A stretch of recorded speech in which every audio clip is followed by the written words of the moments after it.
Next thing వచ్చేసరికి విజేతలు ఎప్పుడు కంఫర్ట్ జోన్లో ఉండరు. కంఫర్ట్ జోన్లో ఎలా ఉంటుందంటే మనకు చాలా సౌకర్యంగా బాగా అంతా మనకు నచ్చినట్లుగా అట్లా ఉంటుంది. ఇట్లా ఉండే కంఫర్ట్ జోన్లో మీరు ఎప్పుడు డెవలప్ అవ్వలేరు. మీరు కంఫర్ట్ జోన్ నుంచి బయటికి రండి, రిస్కులు తీసుకోండి. ఆ రిస్క్ తీసుకునే ప్రాసెస్లో మీరు ఎన్నో నేర్చుకుంటారు. ఆ ప్రాసెస్లో మీకు వచ్చే ఛాలెంజెస్ని స్వీకరించండి, వాటి నుంచి ఇంకా ఎక్కువ నేర్చుకోండి. ఒక విషయం గుర్తుపెట్టుకోండి, జీవితంలో రిస్క్ తీసుకోకపోవడమే అతిపెద్ద రిస్క్. ఇలాంటి ఇంకెన్నో మీకు ఉపయోగపడే మంచి మంచి విషయాల గురించి తెలుసుకోవాలనుకుంటున్నారా? అయితే ఈ బుక్ తప్పకుండా తీసుకోండి. బుక్ నేమ్ వచ్చేసరికి అవును నేను గెలవాలనుకుంటున్నాను కానీ ఎలా. ఈ బుక్ మీకు అమెజాన్లో అవైలబుల్ ఉంటుంది.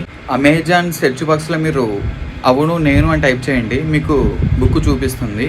నెక్స్ట్ ఈ వీడియోలో ఒక క్యూఆర్ కోడ్ డిస్ప్లే అవుతుంటుంది. ఆ క్యూఆర్ కోడ్ స్కాన్ చేసి కూడా మీరు బుక్ తీసుకోవచ్చు. నెక్స్ట్ డిస్క్రిప్షన్లో నేను లింక్ ఇస్తాను, మీరు ఆ లింక్ ద్వారా కూడా ఈ బుక్ తీసుకోవచ్చు.